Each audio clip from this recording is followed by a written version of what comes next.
मैं समय हूं। आज मैं आप सबको लेकर चलता हूं आज से लगभग 800 साल पूर्व, सन 1539 में।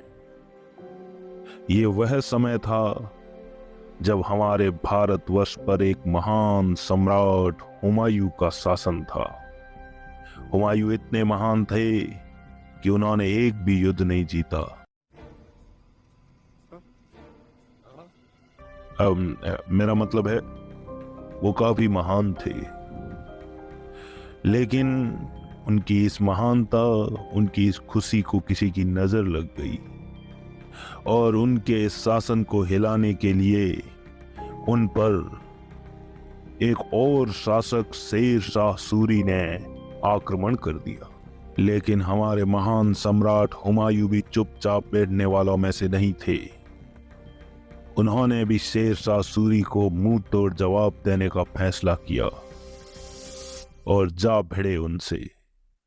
यह युद्ध हुआ था 1539 में और इस युद्ध का नाम था चौसा का युद्ध। यह युद्ध काफी भयंकर हुआ और कुछ ही देर में हुमायूं हार गया।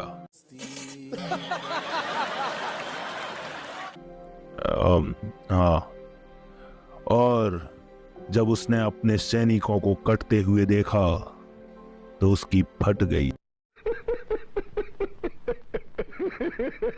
अब मेरा मतलब वो काफी डर गए और वो वहां से भाग गए। हुमायूं युद्ध से तो भाग आया था, परंतु शेर शाह सूरी उसका पीछा नहीं छोड़ रहा था, इसलिए उसकी फटती फटंती हो गई। अपनी जान बचाने के लिए उसने भारत से भागने का फैसला कर लिया। लेकिन एक समस्या थी, वो समस्या थी उसकी बेगम। हाँ, बेगम में समस्या ही होती है। अब मतलब वैसी समस्या नहीं, बल्कि अब बेगम को कहां लेकर जाए, क्योंकि वो भाग तो सकता है, खुद कहीं भी छुप सकता है, लेकिन अपनी बेगम हमीदा बानो को कहां ले जाए। लेकिन वो कहते हैं ना कि जब जीवन में सारे दरवाजे बंद हो जाते हैं, तब एक क्षत्रिय के घर का दरवाजा हमेशा खुला रहता है अपने शरण में आने वालों की रक्षा करने के लिए। और हुमायूं को याद आया कि अमरकोट के सोढ़ा वीर राजपूत वीरसाल उनकी मदद अवश्य करेंगे। इसलिए वो वीरसाल की शरण में जा पहुंचे और उन्होंने कहा कि वीरसाल जी, मैं ये मुसीबत, मेरा मतलब है मेरी बेगम, आपके पास छोड़कर जा रहा हूं। मैं ईरान जा रहा हूं और मैं तभी वापस लौटूंगा जब मेरे पास एक अच्छी खासी सेना होगी। तब तक मेरी बेगम की रक्षा करने की जिम्मेदारी आपकी है। वीरसाल जी ने कहा कि ये तो मेरा धर्म है, क्योंकि क्षत्रिय अपने शरण में आए हुए की रक्षा अवश्य करता है। हुमायूं अपनी पत्नी, अपनी बेगम हमीदा बानो को वहीं छोड़कर ईरान चले गए और फिर वो ईरान से 15 साल बाद लौटे। तब तक सन 1542 में उनके वंशज महान अकबर ने भी जन्म ले लिया था।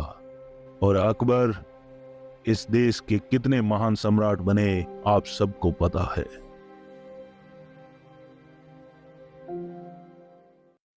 अब आप लोग ये सोच रहे होंगे कि मैंने आपको ये कहानी क्यों सुनाई, क्योंकि इस कहानी के अंदर कुछ ऐसी चीजें थी जो आपको नोट करनी चाहिए थी। जैसे कि हुमायूं चौसा के युद्ध में 1539 को आ रहा था और वहां से भागकर ईरान चला गया था और 15 साल बाद लौटा था। तब तक उसकी पत्नी यहीं पर, जो सोढ़ा राजपूत थे वीरसाल, उनके पास रही।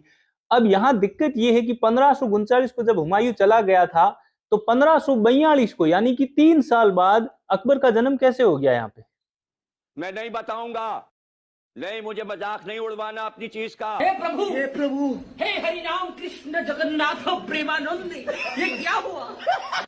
यानी कि अकबर का जन्म ही सबसे बड़ा संदेह है। लेकिन ये चीज आपके सामने कभी नहीं आएगी, क्योंकि इसको बताने के लिए इतिहासकारों को इसके ऊपर बात करनी चाहिए अलग से, लेकिन उन्होंने ऐसा कभी नहीं किया। उन्होंने जो सालों के खेल को ऐसे वैसे लिख के आपके सामने रख दिया, आपने उसे पढ़ लिया, याद कर लिया, और बाकी आपने कभी इस चीज पे ध्यान नहीं दिया।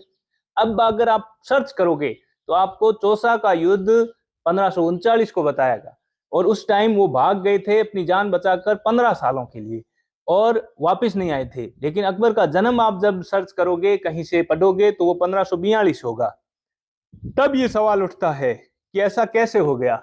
लेकिन जब ऐसी बातें हम लोगों के सामने रखते हैं तो उनको लगता है कि यार क्या कर रहा है। अब इसमें कुछ मैंने गलत बोला कुछ नहीं, लेकिन मैंने वही चीज लिखी जो बोली, जो कि लिखी हुई है। इसके अंदर हमारे जो पुराने जो इतिहास के ग्रंथ है, इतिहास की किताबें है, उनके अंदर, इसमें मैंने अपनी तरफ से तो कुछ ऐड नहीं किया।